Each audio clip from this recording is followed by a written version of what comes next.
गरीब और अमीर परिवार की पहली गर्मी। गर्मी अपनी चरम सीमा पर थी। इस मई जून की गर्मी ने सबका हाल बेहाल कर रखा था। तो वहीं अमीर घमंडी वेदिका अपने बिस्तर पर पैर फैलाकर एसी के मजे ले रही थी।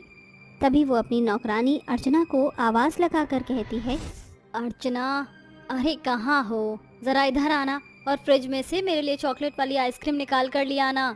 आई मालकिन जी। ये कहकर उसकी नौकरानी अर्चना फ्रिज में से आइसक्रीम निकाल कर उसे देती है। फिर वो बेहद स्वाद लेते हुए आइसक्रीम को खाती है। आहा, मज़ा आ गया। कितनी ठंडी ठंडी आइसक्रीम खाने में मज़ा आ रहा है। काश मालकिन की तरह मैं भी ऐसे ही आइसक्रीम खा पाती और अपनी बच्ची मानसी को भी खिलाती।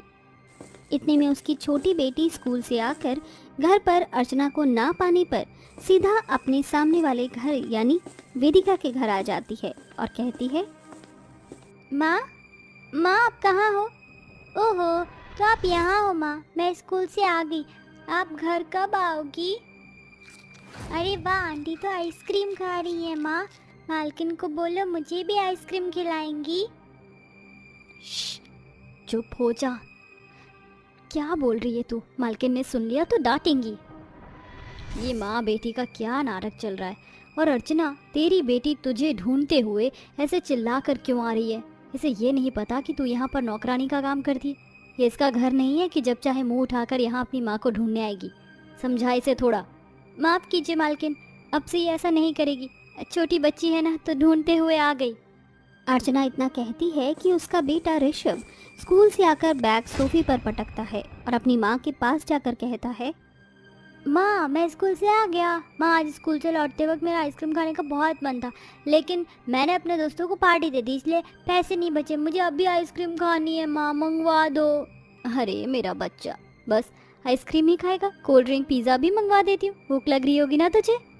हाँ माँ, बहुत भूख लग रही है, जल्दी से मंगवा दो। अर्चना, सुन लिया ना तूने? मेरे बेटे को क्या क्या चाहिए? इसे आइसक्रीम, कोल्ड ड्रिंक दोनों दे दे और मैं पिज़्ज़ा ऑर्डर कर रही हूँ। बेल बजे तो पिज़्ज़ा अंदर ले आना। जी मालकिन जी, मैं ले आऊँगी। मानसी बेटा, तू यहाँ पर साइड में बैठ जा। पर माँ, मुझे भी बहुत भूख लग रही है। जो ऋषभ खाएगा वो सब आप मुझे भी थोड़ा थोड़ा दे दोगी? नहीं बेटा, ऐसा नहीं हो सकता, तू बैठ। ये कहकर अर्चना मालिक के बेटे ऋषभ के लिए आइसक्रीम और कोल्ड ड्रिंक लाकर उसे देती है। इतने में पिज्ज़ा वाला आ जाता है और ऋषभ बड़े चाव के साथ पिज्ज़ा कोल्ड ड्रिंक का मज़ा लेता है और कहता है, वाह माँ, मुझे तो गर्मियाँ बहुत पसंद हैं और जो समर वेकेशन मिलती है स्कूल से, उसमें तो बहुत मज़ा आता है। नानी के घर जाते हैं, आप घुमाने ले जाती हो, उसके बाद ice cream, cold drink, pizza, mango, ये सब खाने को मिलता है। It's so yummy. हाँ हाँ बेटा, खा ले। ऋषभ को पिज्ज़ा खाता हुआ देख मानसी का जी बहुत ललचाता है। वो अपनी माँ से कहती है कि अर्चना उसे घर भेज देती है। इतने में वो घर का सारा काम खत्म कर लेती है और कहती है, मालकिन जी, मैंने घर का सारा काम कर दिया है, क्या अब मैं जा सकती हूँ? ठीक है, चली जा, लेकिन कल जल्दी आना। मालकिन की बातें सुनकर अर्चना अपने घर चली जाती है। दरअसल दोनों ही आमने सामने रहते थे, तो घर पहुंचने में ज्यादा देर नहीं लगती थी। तभी अर्चना चूल्हे पर खाना बनाते हुए पसीने में लथपथ हो जाती है। फिर माँ बेटी एक साथ खाना खाते हैं तो उसका पति अर्जुन आ जाता है। हाँ जी, आप आ गए। मैंने अभी गरम गरम खाना बनाया, खा लीजिए। हाँ हाँ, आ गया। गर्मी इतनी होती है कि काम करते करते हालत खराब हो जाती है। सुबह 9 बजे ही सिर पर इतनी धूप लगती है कि क्या बताऊं। ऊपर से दिन भर धूप में बोरी उठाते रहो। अब हमारे घर में फ्रिज तो है नहीं, आप नल के पानी से ही मुँह हाथ धो लीजिए। अरे मैंने नल का चलाया था, पर जमीन से गर्म पानी आ रहा है। तुम ऐसा करो, एक लोटा मटके का पानी ला दो। हम गरीब और कर भी क्या सकते हैं। ये सुनकर अर्चना उसे मटके का पानी देती है, जिससे अर्जुन हाथ मुंह धोता है, फिर अपने परिवार के साथ खाना खाता है कि चलते चलते उनका पंखा बंद हो जाता है। ये देखकर मानसी कहती है, अरे माँ, पंखा बंद कैसे हो गया? अचानक बहुत गर्मी लग रही है, कुछ करो ना माँ। लगता है इस पंखे को भी इतनी कड़ी गर्मी में ही खराब होना था। अब हम कैसे रहेंगे? वैसे ही पैसे नहीं हैं। अब कुछ दिन हमें यूं ही गरीबी में काटने पड़ेंगे। 3 दिन बीत जाते हैं। कड़ी धूप में झोपड़ी भी गर्मी से भभक रही थी। गरीब परिवार पर पंखा ठीक कराने के पैसे भी नहीं थे। न ही गर्मी में ठंडे फल खा सकते थे। वहीं अर्चना जब वेदिका के घर काम करती थी तो मानसी भी उसके साथ वहीं आती थी। उसका भी उतने ही ऐशो आराम से रहने का मन करता था, पर ऐसा हो कहाँ सकता था। संडे के दिन जब अर्चना वेदिका के घर जाती है तो मानसी भी उसके साथ वहीं चली जाती है। वो खुद घर के काम करती है और मानसी को पंखा चलाकर एक कमरे में बिठा देती है। ये देखकर ऋषभ कहता है, तुम होती कौन हो यहाँ पर पंखा चलाकर बैठने वाली? तुमने हमसे पूछा एक बार भी? अभी मम्मा को बताता हूँ। वो गर्मी लग रही थी, माँ ने चलाया था, हमारे घर का पंखा खराब है ना। तो तुम माँ बेटी यहाँ पर हवा खाने आओगी क्या? बंद करो इसको। ये सुनते ही वो पंखा बंद कर देती है। ये जुल्म होता हुआ अर्चना देख लेती है, लेकिन वो कुछ कह नहीं सकती थी। फिर माँ बेटे एसी चलाकर टीवी देखते हैं। मानसी को वहाँ अच्छा लगता है, लेकिन वेदिका वहाँ से भी भगा देती है। एक दिन ऋषभ तरबूज खा रहा था। उसे देखकर मानसी जिद करती है, माँ मुझे तरबूज और ठंडी ठंडी शिकंजी पीनी है, पैसे दो या लेकर आओ। गर्मी में बहुत बुरा हाल हो जाता है और इसे पी के तो अच्छा लगता है। बेटा मैं तुझे खुशी देना चाहती हूँ, लेकिन पैसे हैं नहीं। मालकिन भी पैसे नहीं देती, पर मेरे पास कुछ पैसे हैं, चल मैं तुझे शिकंजी पिला देती हूँ। ठीक है माँ। ये कहकर अर्चना अपनी बेटी को 10 रुपए की बाहर से शिकंजी पिला देती है, जिसे पीने के बाद मानसी खुश हो जाती है। वहीं अगले दिन गर्मी से मानसी की तबीयत खराब हो जाती है। अर्चना उसकी दवाई के लिए मालकिन से पैसे मांगती है तो वो कहती है, अरे तुम्हें समझ नहीं आता क्या?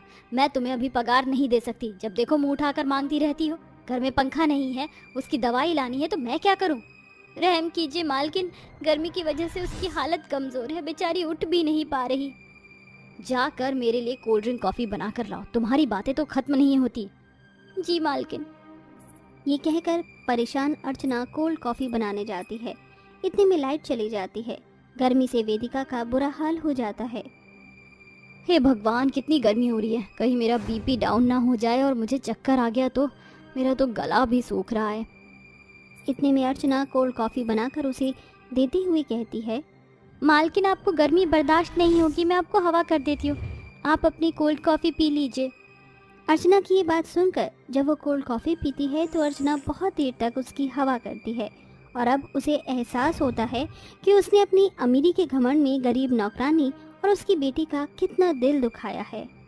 जब मेरी ये हालत है तो ये गरीब लोग कैसे गर्म झोपड़ी में रहते होंगे, वो भी बिना पंखे के। दिन में तो बुरा हाल हो जाता है और उसकी बेटी को मैंने पंखा भी नहीं चलाने दिया, और यहाँ मेरा बेटा एसी में रहता है। अर्चना मुझे माफ़ कर दो, मैंने तुम्हारे और तुम्हारी बेटी के साथ बहुत बुरा बर्ताव किया। मैं ही गर्मी में बेचैन हूँ तो तुम्हारी बेटी की तो तबीयत खराब है, मुझे समझना चाहिए था। कोई बात नहीं मालकिन, हम गरीब और कर भी क्या सकते हैं, हमारी हर साल गर्मी में ऐसी ही हालत होती है। लेकिन मैं तो कर सकती हूँ ना, मैं आज ही तुम्हारे लिए कूलर और फ्रिज मंगवा दूंगी, जिससे तुम ठंडा पानी पियोगे और अच्छे से रहोगे। शुक्रिया मालकिन। तभी लाइट आ जाती है। वेदिका अर्चना के लिए कूलर और फ्रिज मंगवाती है, साथ ही उसे एडवांस पैसे देती है, जिससे वो अपनी बच्ची को दवाई लाकर देती है और अपनी बेटी के साथ ही ठंडे ठंडे फल का मजा लेती है। वहीं दूसरी ओर वेदिका गरीब प्यासे लोगों के लिए घर के बाहर मटका रख देती है, जिससे वो पानी भी पाएं और मंदिर में शरबत का भंडारा करवाती है। कल्याणी की 5 बहुएं थीं, जिनमें से 2 बहुत ज्यादा गरीब थीं और 3 बहुत ज्यादा अमीर थीं। कल्याणी का झुकाव हमेशा उसके 3 अमीर बहुओं के ऊपर ही रहा करता था। अपनी दोनों गरीब बड़ी बहुओं को हमेशा डांटा करती थी और घर के सारे काम भी उन्हीं से करवाया करती थी। तुम दोनों आखिरकार सुबह से कर क्या रही हो? मैं देख रही हूँ कि तुम्हारा जरा भी ध्यान काम में नहीं है, लेकिन तुम्हारा इस तरह नहीं रहेगा। मुझे घर का सारा काम सही चाहिए और वो भी सही समय पर। और जल्दी से जाओ, रसोई में जाकर मेरी तीनों प्यारी बहुओं के लिए खाना बना कर लाओ। माँ जी, आज मेरी तबीयत ठीक नहीं है, हमें अच्छा नहीं लग रहा कुछ भी। हाँ माँ जी, सुबह से हमें बुखार भी है और सीने में जलन भी मच रही है। 2 से 3 बार तो हम दोनों ने उल्टियाँ भी कर दी है। आरती और मीनाक्षी की बात वीरेंद्र सुन लेता है। बहू, जब इतनी तबीयत खराब है तो यहाँ क्या कर रही हो? एक काम करो, हॉस्पिटल में जाकर एक बार चेकअप करवा लो। वीरेंद्र ऐसा कहने के बाद अपने दोनों बेटे रवि और वीर को बुला लेता है और उन्हें अपनी पत्नी को हॉस्पिटल ले जाने के लिए कह देता है। जैसे ही रवि और वीर दोनों ही अपनी पत्नियों का चेकअप करवाते हैं तो डॉक्टर उनके पास आकर कहते हैं, मुबारक हो आपको, आपकी दोनों पत्नियां प्रेग्नेंट हैं और आपके घर में बहुत जल्द खुशी आने वाली है। ये सुनकर रवि और वीर दोनों ही बहुत खुश हो जाते हैं, जिसके बाद वो अपनी दोनों पत्नियों को वापस घर ले आते हैं। माँ मुबारक हो, आपकी दोनों बड़ी बहुएं प्रेग्नेंट हैं। ये सुनकर भी कल्याणी के चेहरे पर कोई असर नहीं पड़ता। वो टेढ़ा मुंह करके कहती है, हाँ हाँ, गर्भवती हैं तो अच्छी बात है, लेकिन ये तो बताओ तुम्हारी दोनों बहुओं के लिए खाने के लिए कहाँ से आएगा? बच्चा पैदा करना कोई आसान बात तो है नहीं, पैसा कहाँ से लाओगे? भगवान की दुआ से माँ, अभी हम दोनों भाइयों के हाथ पैर सही सलामत हैं। हम मेहनत करेंगे और अपनी दोनों पत्नियों का अच्छे से पालन पोषण भी करेंगे। वीर का जवाब सुनकर कल्याणी चुप रह जाती है, जिसके बाद वीर और रवि वहां से चले जाते हैं। उनके जाते ही कल्याणी अपनी दोनों गरीब बहुओं को कहती है, तुम दोनों इस घर में एक फूटी कौड़ी तक नहीं लेकर आई हो, और देखो मेरे दोनों बेटों के ऊपर फिर से भार पर भार चढ़ा रही हो। ऐसा कहकर कल्याणी वहां से चली जाती है। अरे, गर्भवती होने पर तो माँ जी को खुश होना चाहिए था, लेकिन हमारी सास तो हमसे खुश ही नहीं है। माँ जी चाहे खुश हो या ना हो, लेकिन मैं अपने बच्चे को इस दुनिया में जन्म जरूर दूंगी और उसे एक अच्छी जिंदगी भी दूंगी।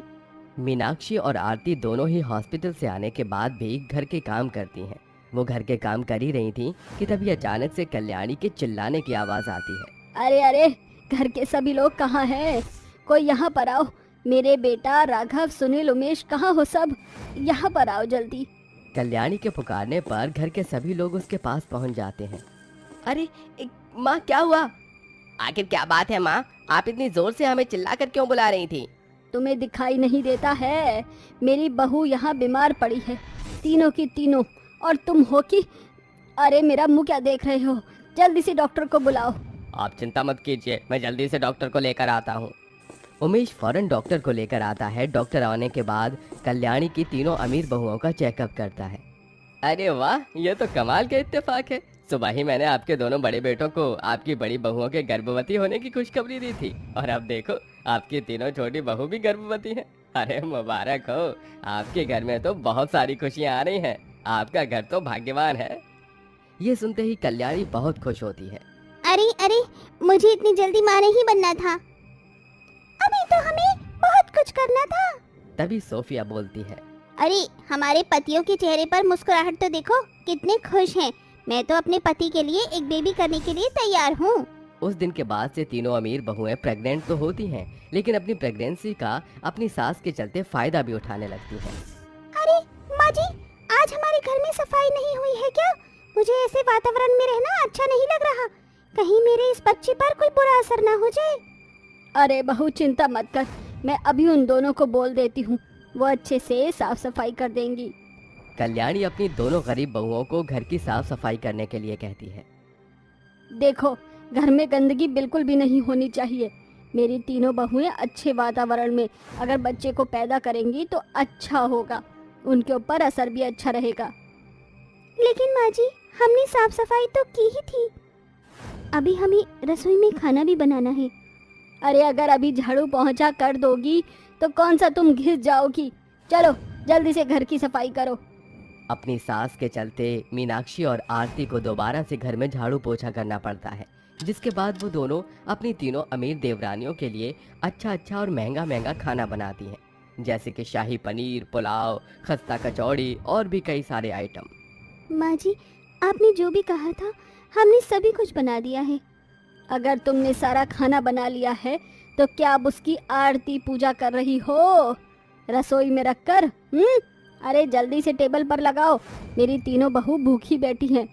मुझे बहुत जोरों से भूख लगी है, अब तो सब्र भी नहीं होता। अच्छा, मेरे गोलगप्पे खाने का भी बहुत मन कर रहा है। खाना लगाने के बाद तुम लोग हमारे लिए गोलगप्पे भी बना देना। लेकिन भूख तो हमें भी लगी है, हमें भी खाना खाने का बहुत मन कर रहा है। ये लो जी, कर लो बात। गांव बसा नहीं, भिखारी पहले ही आ गए। तुम दोनों मेरी तीनों बहुओं के खाने के ऊपर नजर मत रखना, वो खाना केवल मेरी तीनों प्यारी बहुओं के लिए है, ना कि तुम्हारे लिए। अब जाओ और जो कुछ भी बचा कुचा रात का खाना पड़ा है उसे खा लो। कल्याणी अपनी दो गरीब बहुओं के ऊपर बहुत अत्याचार करती है और अपनी अमीर बहुओं को वो अपने हाथों से खिलाती है और गरीब बहुओं को रात का सूखा बचा कुचा खाना दे देती है। ऐसे ही देखते देखते पूरे 9 महीने बीत जाते हैं और वो दिन भी आ जाता है जिस दिन उन पांचों को एक साथ लेबर पेन शुरू हो जाता है। कल्याणी अपनी पांचों बहुओं के साथ हॉस्पिटल में पहुंच जाती है। कुछ ही देर बाद डॉक्टर आता है और कल्याणी के साथ उसके 5 बेटों से कहता है, एक तरफ खुशी है तो एक तरफ दुख है। ऐसा कहते हुए मुझे अच्छा तो नहीं लग रहा, लेकिन आपकी 3 छोटी बहुओं में से एक का बच्चा तो यहाँ आते आते ही पेट के अंदर मर गया था, दूसरी का भी सी सेक्शन चल रहा है और तीसरी का बच्चा बहुत कमज़ोर है, उसे हमने मशीन पर लेटा रखा है। मैंने तो इतना खाने पीने में ध्यान रखा, फिर ऐसा कैसे हो सकता है डॉक्टर साहब? जब बच्चे पेट में होते हैं तो उस समय माता को चलना फिरना, एक्सरसाइज करना बहुत ज़रूरी होता है ताकि डिलीवरी के समय कोई दिक्कत ना आए। लेकिन लगता है आपकी तीनों बहू एक ही जगह बैठकर खाती रहीं, जिसकी वजह से ये सब दिक्कतें आई हैं। ये सुनकर कल्याणी को अपनी गलती का एहसास होता है। ये सब मेरी ही गलती है, क्योंकि अमीर होने के चलते मैंने अपनी तीनों बहुओं को बिस्तर से एक कदम भी नहीं उठाने दिया। वहीं अपनी दोनों बड़ी बहू को हमेशा बीमारी में भी काम करवाया। काश मैंने अपनी 5 बहू को एक समान रखा होता। कल्याणी अपनी गलती की माफ़ी अपनी दोनों बड़ी बहुओं से मांगती है, जिसके चलते आरती और मीनाक्षी उसे माफ़ भी कर देती हैं। वहीं कृतिका और समायरा के बच्चे को पूरा 1 साल लग जाता है ठीक होने में। वहीं सोफिया भी दोबारा गर्भवती हो जाती है, जिसकी देखरेख आरती और मीनाक्षी अच्छे से करती हैं और इसी के चलते वो एक स्वस्थ बच्चे को भी जन्म देती है।